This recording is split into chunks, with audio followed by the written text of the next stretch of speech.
You're watching The Edward Fowler Show. Now, here's your host, Edward Fowler. Another exciting episode of the show today with my guest representing the Rahs Music. It's Jack McLeod. How are you doing? I'm good, Edward. How are you? Very well. Thank you for accepting to be on the show today because I wasn't 100% sure if you guys got my email, so I'm glad you did, and I'm glad you're here. And I apologise for the long wait, but we got you here finally. But how are you doing, by the way? How is everything going in 2024 for you? Yeah, really good, really good. We're got a lot on, a lot of stuff to get through, but it's very exciting times. Good to hear. And as we were saying off air, but also on air now as well, that a few years ago I was privileged enough to have on a mutual friend of yours in Jamie Webster on this very show. And if you're listening on the audio site, you will be getting a flashback episode of that coming up soon. So if you've never listened to that episode before or never seen the episode, go and find it on my YouTube channel. It's worth a listen. So is this today, by the way. And you've got lots of exciting things coming up this year. Please tell everybody what your big plans are. I know you got a lot of exciting things coming up. Yeah, so obviously the main one, the big one, is the second album. The Common Ground is the title, and the first single, Blood for Gold, it's actually started getting on the airwaves just now. It's been played on Radio X already, which is quite good. So yeah, that is out on the 1st of March. And then there's a second single to fall alongside the album, which is the 12th of April. Yes. I'm always bad. I'm terrible with dates, so if I mix you got it right. You got it right. If I mix up any of these dates, then just go to our social media. Yes. But yeah, we are releasing our second album on the 12th of April, Friday the 12th of April. Really looking forward to that. It's up for pre-order and stuff on our Shopify, which I'm assuming that you'll put a wee link up kindly. That's the big one. And then the other big one is the UK tour. That is right behind right behind the album release. And we go. I've got the dates in front here, so I'm just going to read them. We start off in Liverpool at Casimir on the 20th of April. Then we head to Newcastle on the 25th. At the Cluny, the 26th of April is Manchester at the Lodge at Deaf Institute. And then we do our biggest headline show to date in Edinburgh at La Belle Angel on the 27th of April. Saturday, so that should be good. And then we do a free entry Can You Strip Back session gig kind of thing. So that's at the Albion Rooms, which is owned by Pete Dockery and Carol from Libertines. So we're there on the 3rd of May, and then we'll go to London to finish off the tour at the Grace on the 4th of May. Yeah, so really, really exciting times. Indeed, it is, and I like how it all begins in, I guess, springtime, and comes to the close at the beginning of when the warmer weather starts to appear. And I also like as well that you decide to end the tour in London, because most places begin in London and end elsewhere in the country. So it's good to see doing the opposite way around as well. It's quite to see. Yeah, I think we teed it up to maybe do. Ideally, was London the weekend before Edinburgh, then finish up in Edinburgh, but just due to the venue being pre-booked, then that's when it landed. So we just went with it, but it'll be absolutely brilliant. I can't wait.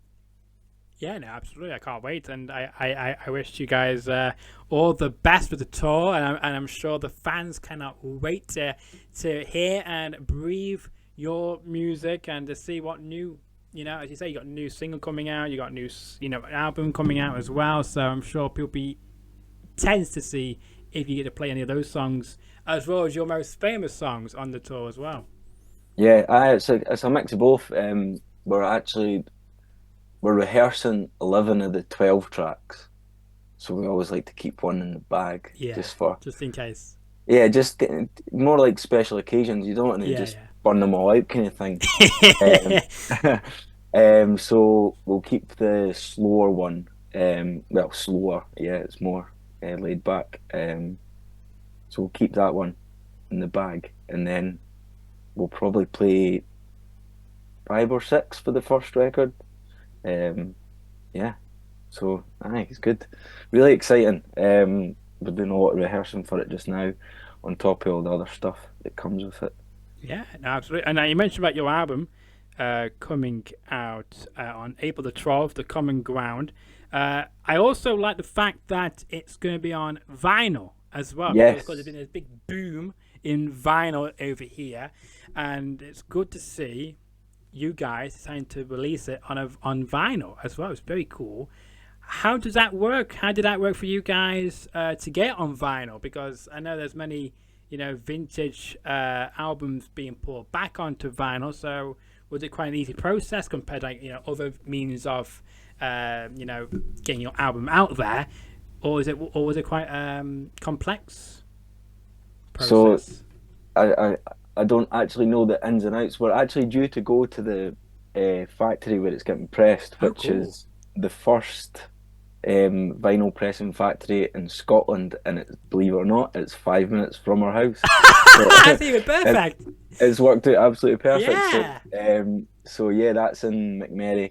Seabass Vinyl, big shout out to them because they've been absolutely brilliant. So we've done the first record on vinyl, and that was like when we for me, I've always collected vinyl, and when we started the process of the first record, it was like it was a given that we're going to have it on vinyl. It was a must, because to have that bit of art in your hands, I was kind of brought up with CDs. Yeah. So I was used to reading the pullouts and stuff. So to have our record on vinyl was a must. We have done CDs and stuff in the past, but they're just something about vinyl. It's something about listening to it. I think because of the process of vinyl, you have to flip it halfway through. So I feel like you need to dedicate time out your day to actually listen, and that makes you take in the music a lot more, in my opinion. Oh no, it does. It does. Just it's such a natural way to listen to music, rather than digital. I mean, big up digital, it's brilliant, but there is something about it. So yeah, Seabass have they do all that in the factory. We just kind of done the artwork and whatever. I think the test pressing has actually been done, so that's quite exciting. I think we'll get that in the next couple of days, and then we're due to go up to the factory to watch it get properly pressed, and pretty exciting. It is exciting. I mean, I've never witnessed it in person. Obviously, I watch videos and stuff on it. I mean, it still baffles me.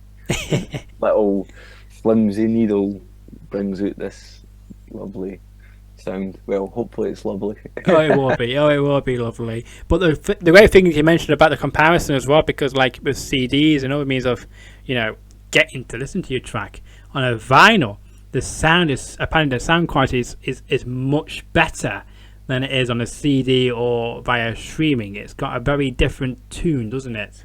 Yeah, as I say, I think it is the natural way, if you want to put it like that, and it's like physical work. You're having to do a bit of graft to get the music to play, rather than just saying, well, hopefully you've not got an Apple phone that, hey Siri, play this or whatever, so I've always admired listening to music via LP. Yeah, no, absolutely. And yeah, you mentioned about the new single. We got mentioned as well that we will put a link in the comments section below of your Spotify and for the Rahs account, so you can listen to their music and all the new exciting adventures as well. How did you guys come up with the name, by the way? Because I know you guys are originally from a seaside near Edinburgh, obviously, but it's quite a unique name as well, which makes you stand out even more in a good way. We originated as a cover band. We used to just play Oasis songs, Arctic Monkeys songs, whatever, like covered the Strokes, whatever, back in the day. And then we took it a wee bit more serious, started writing our own music, and that is when we kind of said, right, we need to maybe change the name. But even then, we wanted to change the name because it was Feedback, which is just, it's probably the most cliche band name ever. So we had to change that, and we were all very drunk at the drummer's house, and somebody said, I can't even mind what the actual like thing was that they said, but we were just like jotting down stuff that looked good, and I think somebody said rah, like it's something stupid when you're drunk, like rah rah rah or whatever, and I wrote the Rahs and it's looked good. And then a band at the time, the 1004s, they were in the Edinburgh scene, and they had like an apostrophe at the end, so I just added an apostrophe. It's not like grammatically correct or whatever, it's just it just looked good at the time. And then we changed it on our socials and stuff that night, and woke up in the morning, we're like, oh, we've changed our name to the Rahs. Oh well, let's roll with it. No, it's a good story. I like that story. Now, if you're watching this on YouTube, you'll be able to see that my guest Jack has lots of, well, not lots, but a few guitars on the wall behind him, which is very cool to see. And I want to know because you mentioned to me off air, I'm hoping I can say it's on air. You can interrupt me now if you don't want me to say it on air. But you see what you've got to say.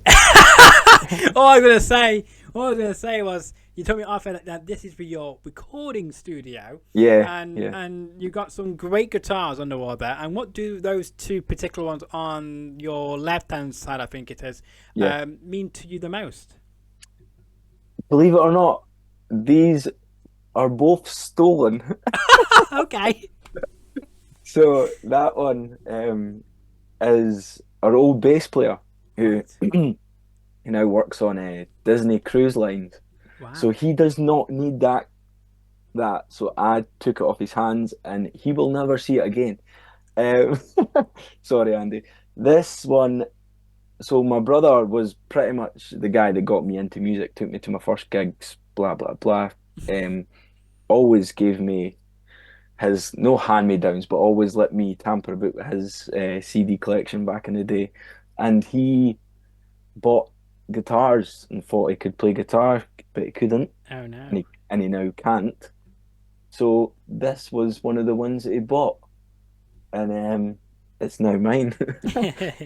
So yeah, they're not that meaningful to me. No, but I mean they've got unique stories, you know. Yes, and very that's true. And that was not the answer I was going to get tonight, or you know. My guitars are just stashed away here. It's actually it's my daughter's birthday at the weekend, so I would love to show you around, but here you go. There's pink wrapping paper and stuff.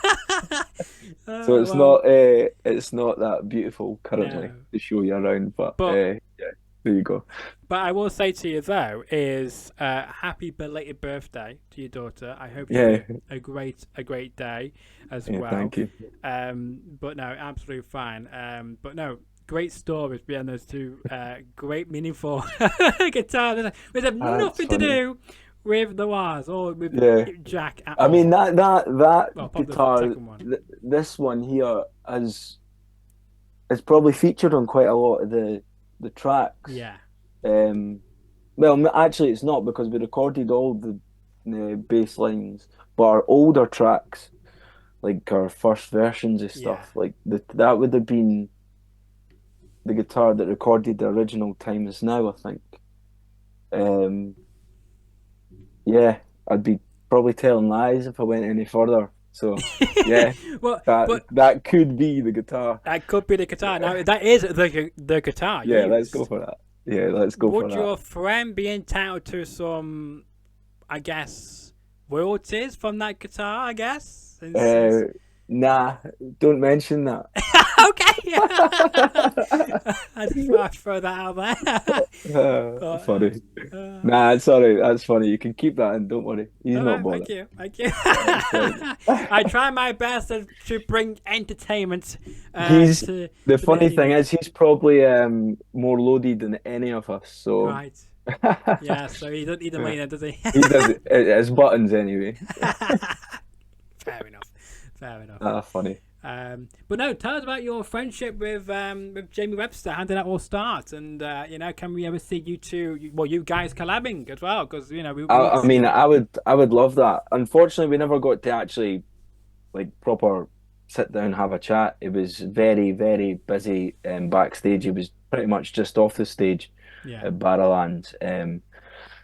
So yeah, we just kind of went into his dressing room, fiddled about with his rider, stole his biscuits, and yeah, we looked pretty in the corner. Got a wee chat with him, and it was brilliant. And I really, really humble guy, and I was really thankful for the opportunity, obviously, because you know yourself, we're just talking about off air, how many bands there is and unsigned artists that need to be put on these kind of podiums, if you like. Yes. And Jamie is, he's done really well at doing that throughout. He knows his roots, doesn't he? So yeah, again, thank you, Jamie. It was good, really good experience. Loved playing at the Barrowlands. I love how the building, like, I'm an electrician, and see, just looking around the building, I was like, how is this place passed an electrical test? It is just like original everything. But that's the character of the building. Such an iconic venue, and I mean, the bands that have said that is their favourite gig and venue to play. Like, every time Ocean Colour Scene go on tour, I think they play it a minimum of 3 times. It's incredible. But aye, it's such a good experience. And yeah, loved it. Absolutely, and you know, it's great that got to have a mini chat with Jamie as well, and hopefully you guys get to do more shows together. If you're I'd love that. Sing him or whatever as well. Yeah, 100%. But the great thing is, he does follow you guys on Instagram. Yeah, and I'm sure on Twitter as well, which is great to see. So you obviously made a great impression without, even though you did, as you said, admitted here that you did steal some biscuits. I'm sure you might. I'm sure he won't mind. He did say, "Ken, help yourself," but maybe we did push the boundary a wee bit. It'll be fine. It was only custard creams. It was only custard. Very tasty. Very tasty, very tasty. But I mean, he's a great fella, as we know. You're a great fella as well, and we have all great chemistry as well, and that's it. Who would have thought a Scotsman and a Scouser can get along great? Who would have thought that? Well, they know how to drink as well. Yes. Jamie doesn't drink actually, which was quite. I was quite not shocked or that, but I was quite surprised at. Yeah. Which is fair enough. I mean, each to their own. Yeah. It was actually a wee bit hoarse for just the constant tour. So he treated himself to like a wee steam room and sauna and that before it, which was good to see. Yeah, no, absolutely, can't wait for that. Please let us know as well where we can find you on social media, because you're on Instagram at the Rahs, the Rahs Music, also on X as well, aka Twitter. Where else can people find you and find your music and all that stuff as well? Yeah, so YouTube, we're always putting up bits and bobs on YouTube. We actually just put a premiere up, one of our new songs from this upcoming record, Adopting Changes.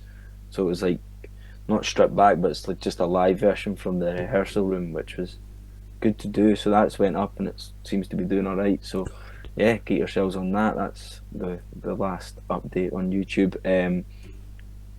I would say Facebook, but unfortunately, wee story here. My Instagram got hacked, right? Oh no, sorry about that. I managed to get it back. Oh, good. But my Facebook then got hacked. Oh no! But the hackers must have done something quite drastic, because then it got disabled, which in turn has disabled the band page completely. Oh no! So we're currently not on Facebook. We might have to just make a new one, so that could be a bit of a slog, but it's a bit of a bummer. I mean, I'm sending like 4 or 5 emails a day trying to get it back, and nothing's happening. Not a word. But So if there is anyone out there in the meta centres or that knows how to recover a band page or page on Facebook, then please hit us up. That would be much appreciated. Yes, most definitely is. But so thank you for the heads up as well, because I would have tagged this on Facebook as well. So I now know that I can't tag you on Facebook because there's no page anymore. But I will say this though. So I did reach out to you guys from the Facebook page. That's about a month ago, I think. So it must have happened recently. Yeah. I mean, I think it happened. Was it in between Christmas and New Year? Yeah, because I think that's when I seen your guys was in that time frame. Because I never seen you on Facebook, and then I reached out to you guys, and then it was on Facebook. It might be on Instagram because I did see an ad of it on Instagram as well from you guys. So might be in both places. But either I've seen you on Facebook as well. So but it's a shame that happened to you, and I know that somebody out there who works for Meta. Or maybe a general public may know how to get it fixed as well. Please reach out to... It's such a tiring process because it's just like you end up going round in circles. Yeah. You click one link and it just keeps on... Yeah, no, I know the feeling. Yeah. We're not on Facebook, but like I was trying to get something removed of some other sites. And all I kept getting was a bounce back link to say... Yeah. I couldn't get to speak to a human. It just sent me other places. Like, no, I don't want any of this. I don't want to speak to a human being. Because sometimes. So, if there's anybody listening in London, they could maybe just nip into the Meta. Meta offices and say the Rahs are feeling the slack here because a lot of stuff is like linked through Facebook, which is baffling. Like. So if you want to tag a product on Instagram, you've got to have a Facebook account. Just I don't really understand it. Technology is just going a bit far. It was all very easy, but it's just I'm getting out of grips with it. Maybe I'm getting old. No, you're not getting old. I think you're still in your prime of your life at the moment, good, Jack. Good. Yeah. I feel like that, to be honest. So we're all good. Yeah, and also you may mention, I can't remember if you did or not, but I know you also got the website as well, which you can check out, and it has all your social media links and all your latest news and all the latest videos and whatever else you guys are doing as a group as well. Yes. So do check it out as well, which we'll link in the description of both the YouTube and also on the audio sites as well for you to connect with the hottest band around, so making their impact and making their waves through the music industry, and we can't wait to see what happens. I want to know though, is there any person or band you would love to collaborate in 2024? That's a good question. Because I know we mentioned briefly about, of course, Jimmy Webster, but I want to know anybody who you would love to maybe partner up or whatever. This one's I'm not going to go unrealistic. I'm going to go realistic here. God, you should do. Brooke Combe, amazing female artist, like amazing. Got soul, got rhythm, just unbelievable voice, and I would love for us. She's done Talking Heads collab with Jamie Webster, and I would love a bit of that, to be honest. So I mean, Lee and the bassist is really good pals with her, so it's very realistic. So I don't know why I've never asked her, to be honest, but that could be something that's going to happen very soon then. Who knows, but maybe you should reach out to her and see what she says, that would be a good first step, wouldn't it? well, I mean, you never know, because I'm hoping she would say yes to you. Who wouldn't want to say yes to you? Partner up with you guys, because that'd be a cracker song. Wherever you decide, if you can collab, that'd be a great song, and it's a realistic aim. And I hope we can come back on here by the end of the year to see if you're able to tick that off or not, or if it's in the works of next year or something. Yeah. So I hope we can do that, and I'll make sure that I will not fool you around either. Nah, you're all good. We all have busy lives, mate. All Well, good. yeah, well, but I don't like people waiting on me for once. It's the other way around, so I don't mind that. It is normally the other way around, to be honest. It's odd, isn't it? As a wannabe rock star, I'm going to call myself. You like to be late. Yeah. Be late all the time. Yeah. Usually the guest is late, not the host. So yeah. Yeah. No, all good, all good. That's good. I want to know as well, like when you're on the road touring, like what are some of the go-to foods and maybe places you go to visit, perhaps, which you go and get time to do when you're, relaxing or whatever with your family and whatnot. It's going to be such a Boring typical... question. Boring answer. No. It's a good question. Okay. It's just such a typical answer because we like alcohol, so we just go straight to the nearest pub, or if there's a bar attached to the venue, go straight there, or if there's beers backstage, we'll be there. But food, so I'm maybe going to out a few here. So I would say that three of us, me, Jack Miller, and Lee, well, we could maybe say Neil, but we prefer to eat like quite good food, a good standard of food, whereas Jordan, sometimes Neil, would just go for McDonald's. If a McDonald's is 200-300 yards away from the venue, they'll probably just do that, and yeah, we'd just walk away and get some like artisan pizza or something. Something quite nice. I think eating well on tours, it needs to happen because there's a lot of recovery. Yeah, there is. But there'll be people now wanting to know what your favourite alcohol drink is. I'm going to say this on behalf of all 5 members of the band, and it is Guinness. Guinness, right? Yeah, it is Guinness. Yes. Good choice of drink, I guess. I don't drink that, but I know a lot of people who do. They enjoy it in all their mighty. But but I have to say though, you guys have got to prepare as well, I guess, because you've always got to have a plan A, obviously what you want to do. Then you got to have a plan B and plan C as well, just in case plan A doesn't go ahead. Does that ever affect you heading into a show when when you come out on stage? Do you have that in the back of your mind, or do you just let it all go out your mind and just enjoy the moment? Yeah, it's actually quite a good question because it's quite relevant to a recent experience. We had a support slot with Brooke Combe, actually. We had, we're supporting her at SWG3 in Glasgow, and plan A is always go out and enjoy it. Yeah. But when there's technical difficulties, you start to you're a bit distracted and stuff, and it just never really went the way we wanted it to go. So basically, we've got in-ear monitors just to save blasting the big speakers at the front, and it's a lot easier for us to play. And there was like a clicking noise. It was like dropping in and out. Okay. And we were showcasing a couple of the new songs, and it was just, they were not like a car crash, not like we had to stop or that, but it just knocked everybody's confidence so badly that we actually came up. Like, I never ever want to get off the stage, but by the second last song I was like, I'm ready to get off here, like, because it was just so bad.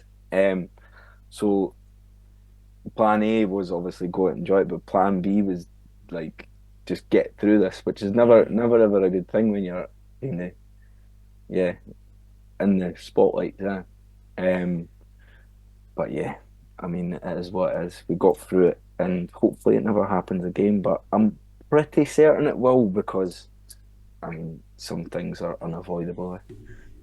True, that's very true, but don't jinx yourself. Think positive. 100%. Good to think through it, and but thank you for sharing a story though to our viewers and listeners, because it might help them with anything they might got. Yeah. Coming what we probably should have done is just like step back and says, sorry, we've got a couple of technical difficulties, fix the difficulties, fix the glitches, sorry, and then come back just out. maybe ditch a couple of tracks for the set or something. Something like that. Well, I hope as well that the people who came to see you hopefully weren't too disappointed by what the end result was. You know, maybe not what the 100% what you guys wanted to bring to that particular night, but hopefully we'll still come and support you guys whenever you perform. Yeah, no, 100%. I mean, it probably wasn't actually noticed by majority, but pardon me, our partners and stuff were like, what was wrong? Obviously, there was clearly something wrong. So yeah, but hey, it's first world problems, I guess. Well, it's definitely So, yeah. it has happened to me before where things haven't gone correctly on this show, and I'm sure people will complain about this video today or this audio, whatever. So, but all we can do is keep trying and learning, and you know, and that's all we can do, isn't it? You know, all we can do is if people see that we are trying and trying to improve all the time, then that's all we can try and do. We can't please everybody, you know, and that's all we can try, isn't it? Yeah, 100%. So, two questions left for you. One is, people might want to know this question. You know, if you know, able to perform in any venue in the world, where would it be? It's a great question. Yeah, the last three questions you said have been great. So thank you very much for liking my questions. So yeah, I do ask the hard-hitting questions here on my show, people. So the reason I say it's a great question is probably we've never been asked it before. Good. So it's all. That's always, what I try to do. You know. So the reason I'm saying we've not been asked it before is normally people would ask, what if you were to play a festival, or what would be your best slot, or weekend, something like that. So venue, we're not going to take in. I'm going to count out stadiums and venues because they're arenas, aren't they? Yeah. So venues.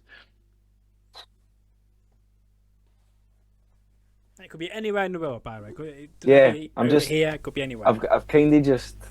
I'm going to contradict myself because I feel like Madison Square Gardens is a belter, isn't it? Yeah, certainly is. Yeah. But I feel like that's quite corporate, so I'm trying to think of somewhere more dingy. I don't know. That's amazing.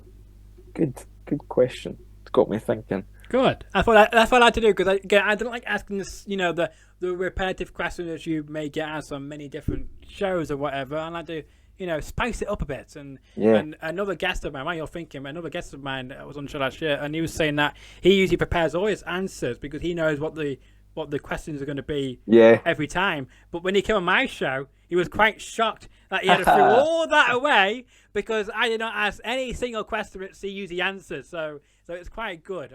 That's good. That's what I like to do. I like to be different from the pack. 100%. Yeah. No.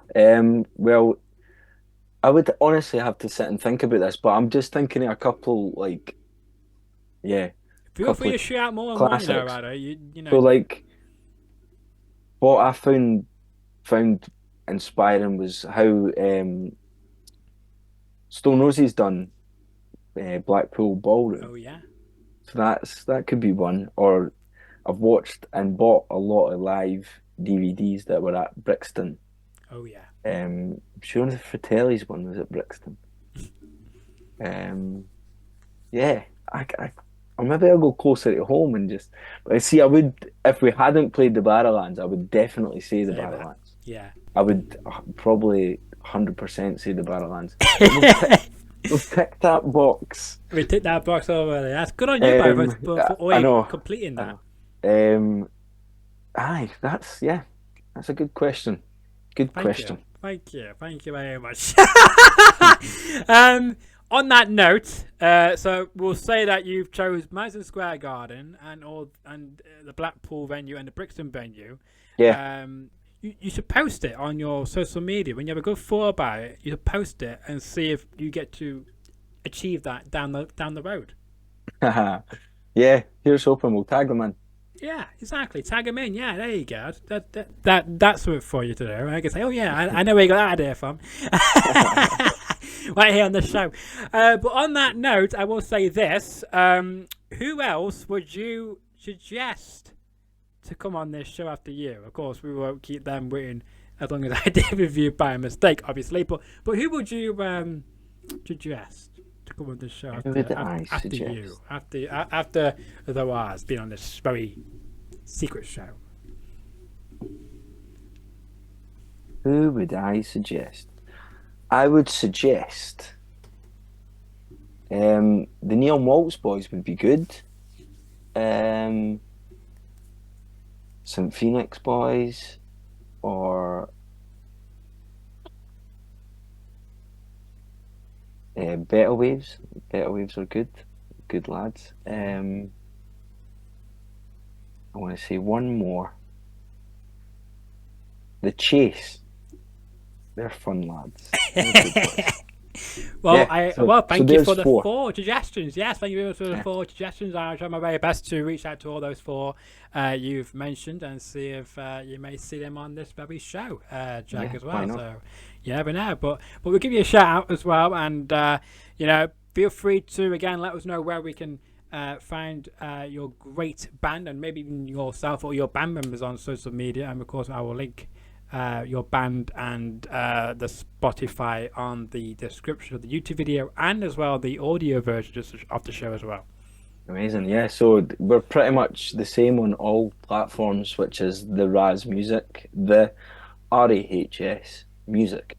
So if you type that in, or just type the Rahs into Twitter, now X, YouTube, I was going to say Facebook there, but not currently.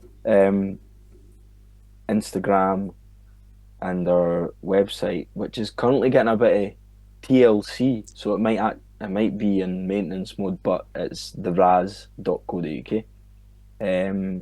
Yeah, I think we are on TikTok as well. I am not on TikTok, but the band are on TikTok, and yeah, all the band members are on Instagram and the like. I don't think I've missed anything. No. But yeah, Apple Music, Spotify, Deezer, wherever you listen to your digital music. But if you want to go a step better, pre-order our upcoming second album, The Common Ground. It is on Shopify. You can get it in bundles with t-shirts. You can get it signed with t-shirts. You can get it without t-shirts. You can get a big bundle of goodies, tote bag, lighters, stickers, t-shirt, whatever you want, any combination, and it's very reasonably priced. Yeah, sign up for our mailing list and you will get 10% off as well. We're just giving this stuff away. Yeah, love it. Great plugs as well. And Jack, it has been an absolute pleasure. When we started this, I said half an hour to you, didn't I? And we're now almost 40 minutes. So I do appreciate. Well, that's fine. Not a problem at all. Your time, but I feel like we got good chemistry though, and I hope that I can have you back on the show again soon. Whenever you have any other big news coming out, and any other tours you may have late in the year, if you'd be honoured to come back on the show, because yeah, of course, Edward. On the show again. Thank you very much for having me. It's much appreciated. No problem at all. If I come back on, yes, don't be late. You've got it, my friend. Good man. Yes. Inside joke. I like that. And on that note, I'm going to pinch her from Jack now. So on that note, as he said us, Jack, we've got this, okay, Jack, because you can like this video, you can share the video around, tell them about Jack, tell them about the Rahs, do all that great stuff. Leave a comment of any future questions you want to hear from my guest, Jack. And again, as you say, don't be late either. I'll keep that in mind. And if you're new around here, 10 seconds or less to subscribe here on YouTube. Or if you're listening to this on Apple Podcasts, Spotify, Google Podcasts, Amazon Music, iHeartRadio, or wherever you listen to your podcasts, then make sure to hit that subscribe or follow button. and leave a rating. Give me 5 stars. Tell people about the best kept secret on your platforms, because we've got a great following. With guests like Jack, it keeps it entertaining and fresh. And until the next episode, whenever that drops, enjoy the rest of your day.